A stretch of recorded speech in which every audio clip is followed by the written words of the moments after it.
എവിടെ പോയി കിടക്കുന്നു?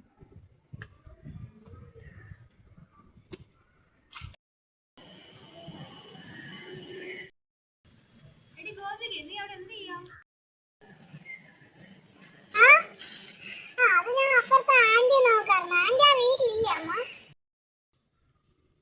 അത് മോളെ, അവര് ഗോവയ്ക്ക് ടൂർ പോയിരിക്കുക. 2 ദിവസം കഴിഞ്ഞിട്ട് വരുമെന്നാ പറയണേ.